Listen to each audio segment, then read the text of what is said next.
Welcome back to the Inside Bite.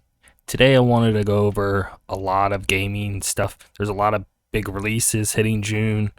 A lot of big releases hitting June. Plus, we got E3 next week and a lot of events before and after E3.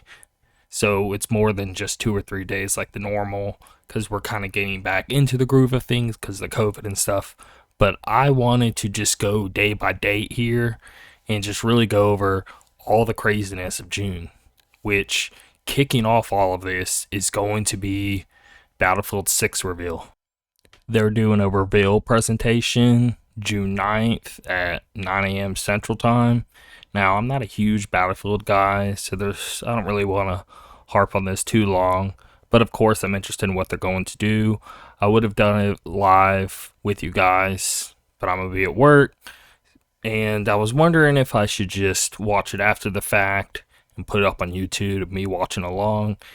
But I doubt I'm going to have too much to say because it is Battlefield and I'm just kind of whatever about it. But obviously, it's a big game for a lot of people. So I wanted to at least mention June 9th, 9 a.m. Central. They're doing the reveal of it. And you should watch it if you care about Battlefield. Now, this is what I'm hyped for. Phantasy Star Online 2 New Genesis comes out the 9th. They just announced it a day or two ago. I was thinking end of June. They're doing it the 9th. That is very close. That is exactly a week from today. I couldn't be more excited. They released a new trailer to go along, like you're seeing here. They show off a lot of the areas. They show off exactly how the combat's going to work and just how the game works in general and what different names of things are and all of that. They call like the bosses dolls, stuff like that. Let's skip ahead there so you see. So dolls, arcs are people, which we knew that from before if you've ever played it. They got returning guys. That's a new guy, I think. He's returning. The character creation, I did mess around with this a lot in the beta. So the beta ran like crap for me, but the character creation at least worked well. And yeah, it is far more robust than the original PSO2 in so many cool ways. You can change like your animations of running and walking, and there's way more like accessories that you can attach to your character. It's pretty dope. Now, Fantasy Star is probably gonna be one of my biggest game releases like this year. So it's pretty wild that it's a week away. My heart's racing pretty quickly. I cannot wait to play it. I was so hyped whenever Fantasy Star Online 2 came West Side. And I was like, oh, but then, it's like 8 or 9 years old at this point, and I was kind of underwhelmed. But they did that because of this, and then now it all makes sense. And you can bring over characters from one to the other. But anyway, couldn't be more thrilled. Looks amazing. Let's move on. Next up on June 10th, Final Fantasy VII Remake Integrate. Final Fantasy VII is my favorite video game of all time. I absolutely love the remake. It's very diverse of people, and I get it. But I loved it, and there's a lot I can get into, but I'm not getting into it right now because this video is really long. We need to keep going along here. But what I do want to point out, and with the show here, okay, they're comparing the two versions of like graphics. Forget the graphics and lighting and all that. Look how smooth it is from one to the other. And you will notice just them like running around here. Like, let's see. See how choppy and slow the one on the right looks, which it didn't even feel that way when I was playing it because you get used to it over time. But man, when you stick them side by side and you really see just how much smoother it's running between the two, you're like, oh yeah. I'm very excited for the 60 FPS. Look at that.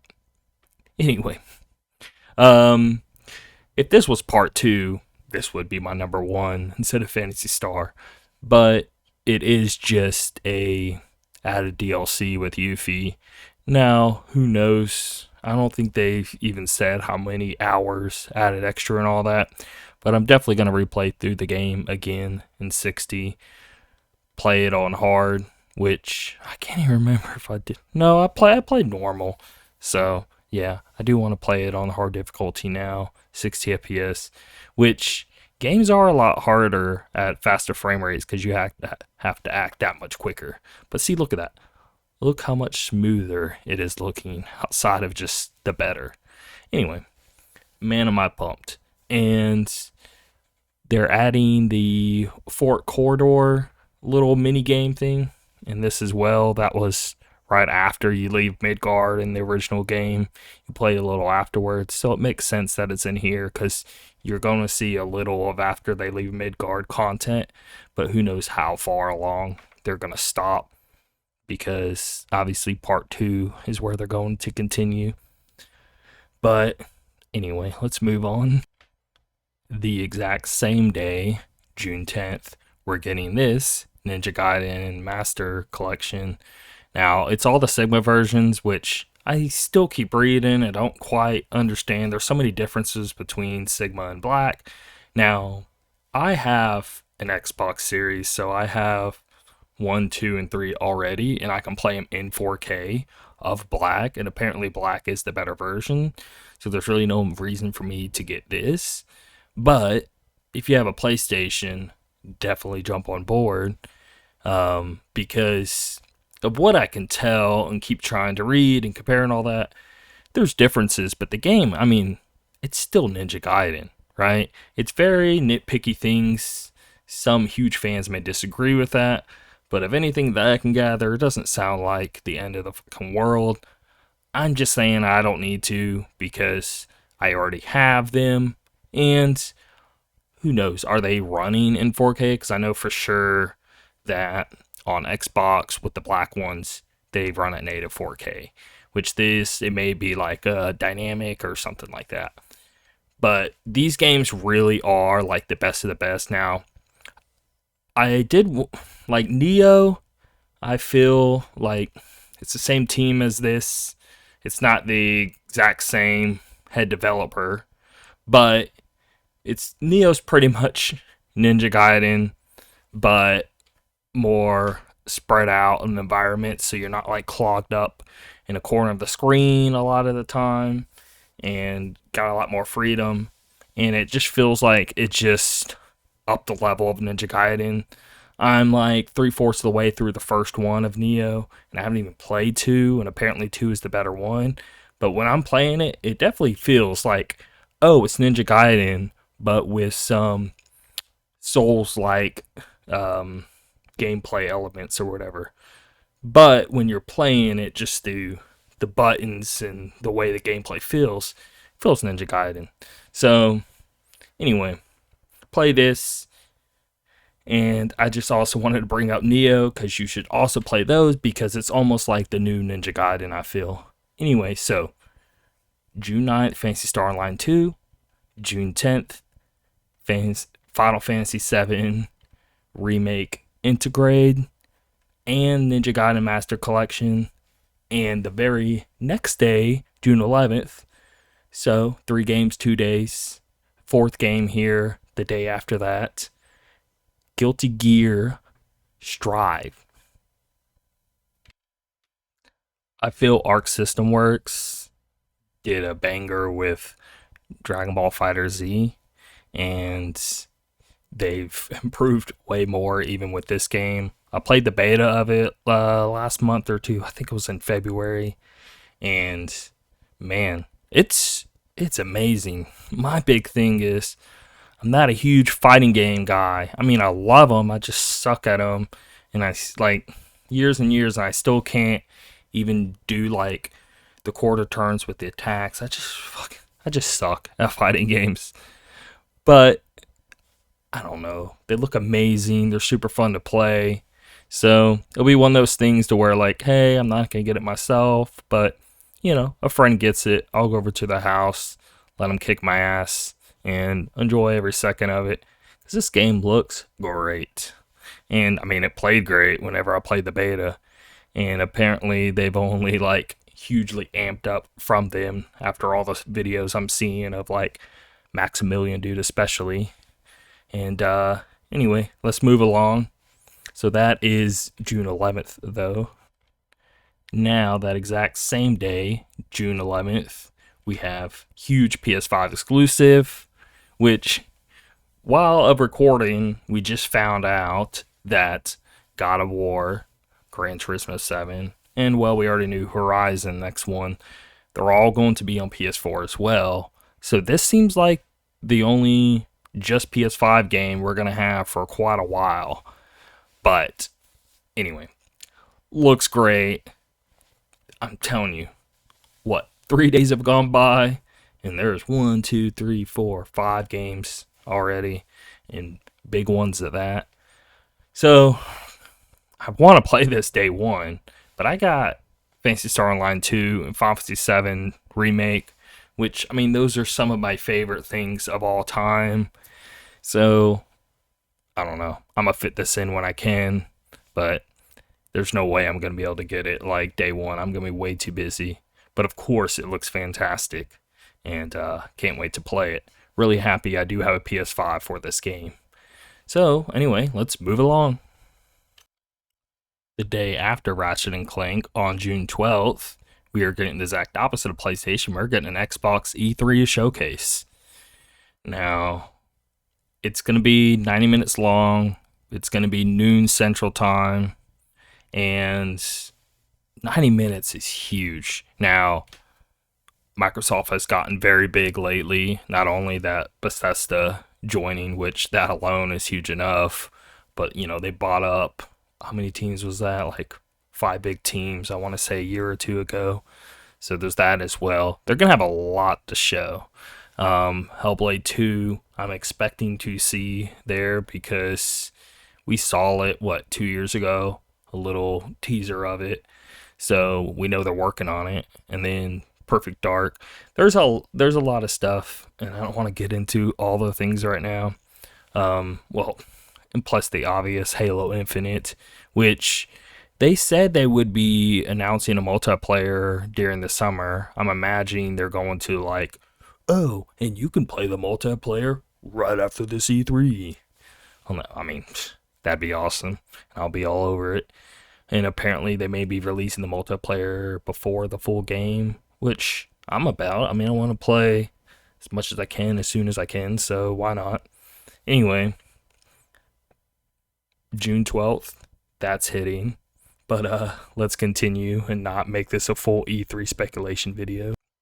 That same day, on June 12th, Devolver Digital is doing their E3, which, if you don't know who they are, they did Fall Guys, Hotline Miami, Enter and Exit the Gungeon, The Messenger, Katana Zero.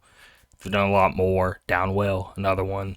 But they are probably the kings of super good indie games. And I'm genuinely excited to see what new big things they're going to come out with next. So I'm for sure going to be all over that. I mean, it's not as big as a Microsoft conference, but I think it's pretty large. Like, it's up there with like a Square Enix or so for me. So super hyped for that. And we're going to have about a 3-day break here. And June 15th, we're going to be having the Nintendo E3 event. So, June 15th, 40 minutes long. They already said that they're just going to focus on software for the Switch. Now, there's a whole thing on many rumors that the Switch Pro, or whatever they decide to call it, is actually going to be shown before the E3 event, which the E3 event is June 15th. We're not that far away. So it's going to be any day if that is true. But it does at least confirm that, because they specifically put like they said only focusing on software for Nintendo Switch. If they would show off the hardware at the E3 event, they would have not been so specific with just the software side. But who knows? They could just slip in a surprise or whatever. So I am believing that we're actually going to see the system before.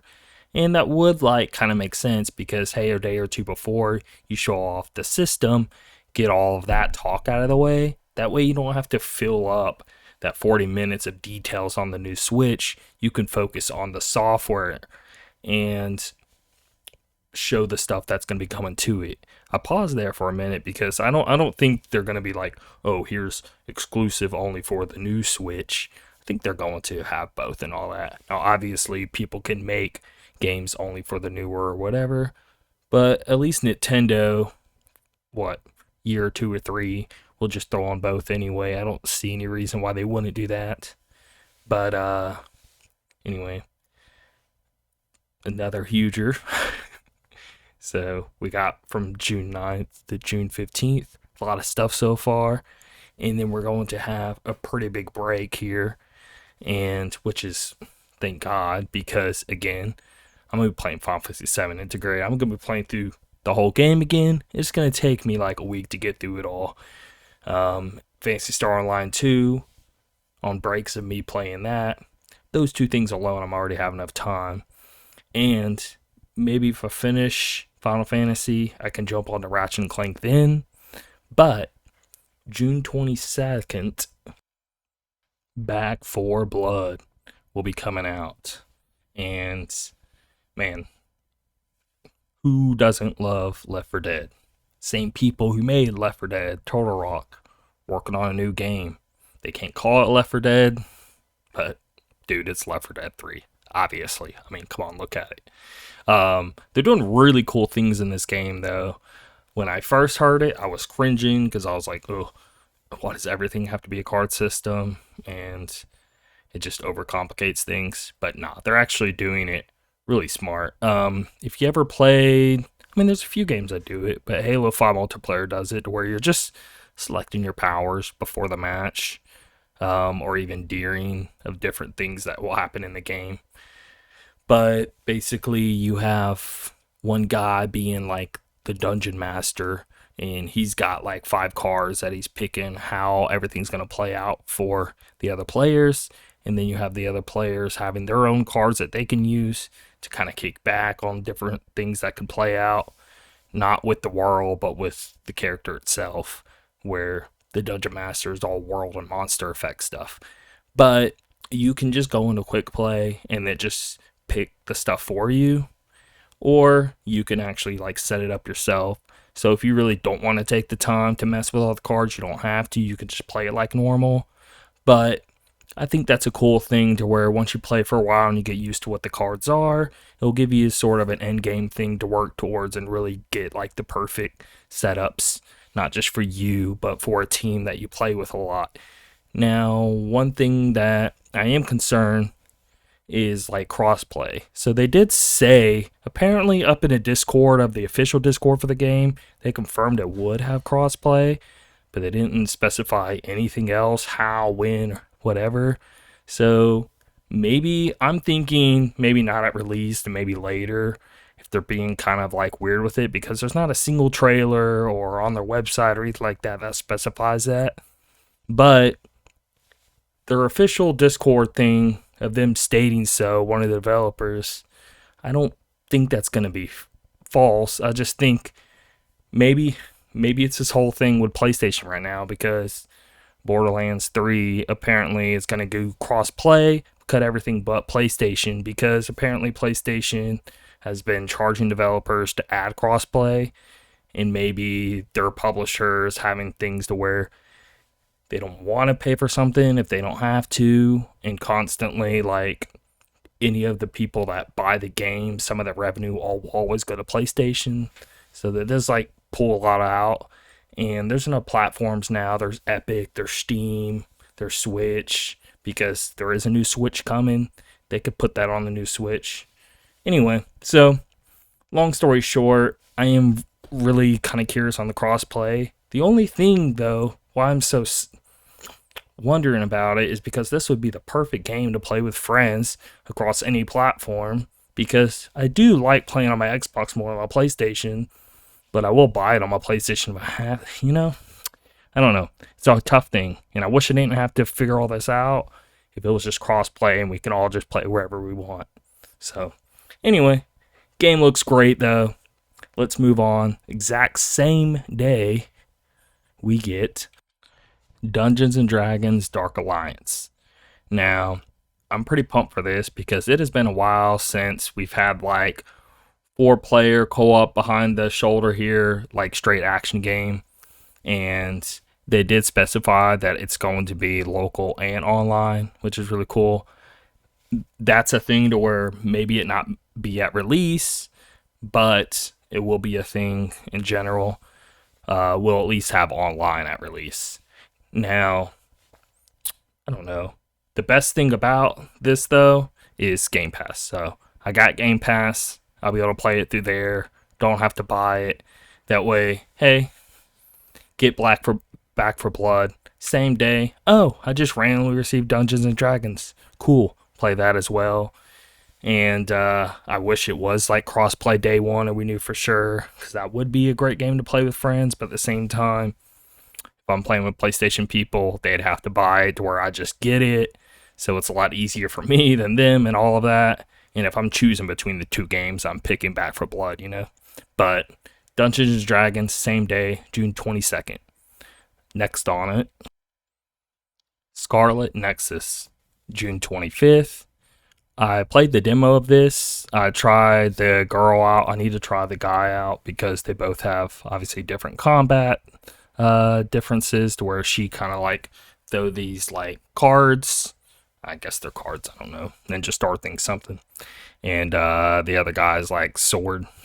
But man, you ever play Astral Chain? It is a lot like Astral Chain, and like its style, the way the combat is very like flashy and fast and smooth, and really like it's complicated, but not in a bad way. But there is many layers to it.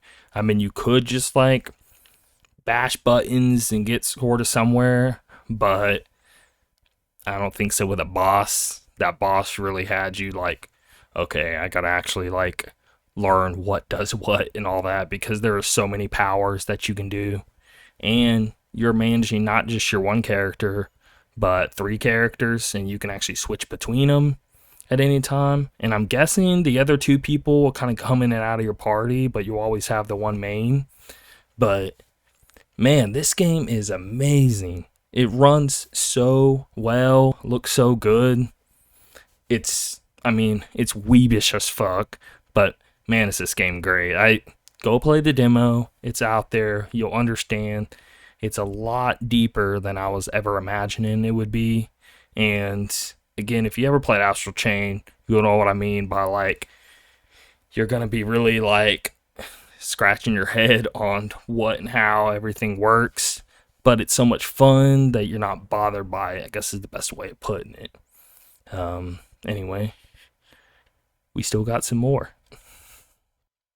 Oh, and I went a little out of order there. Scarlet Nexus was June 25th. This game is June 24th, Legend of Mana. Now, this is very niche. I'm a huge, like, older Mana games guy. I loved Secret of Mana. I loved Trials of Mana. And I loved this one. And they pretty much came in sequence of that. This was originally on PS1. And the game is incredible. Now, of the 3, I think my favorite is Trials of Mana. But again, this remake, I haven't played that PS1 game in how long, right?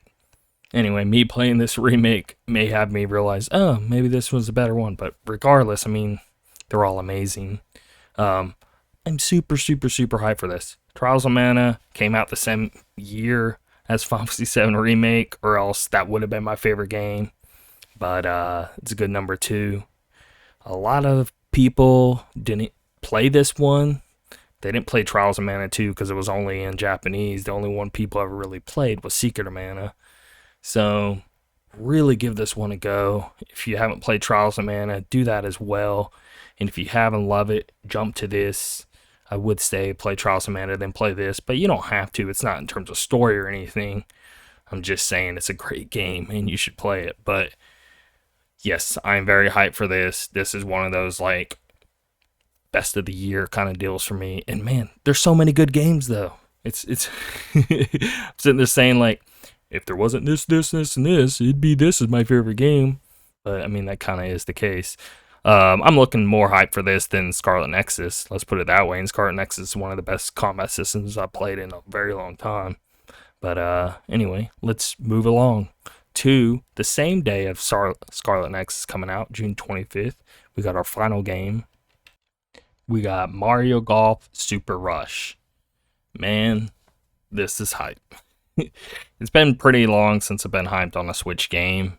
Mainly because, like, so I haven't been using my Switch much because I was saying in previous videos you watched mine to where I've been using Backbone with my iPhone and remote playing my Xbox and PlayStation.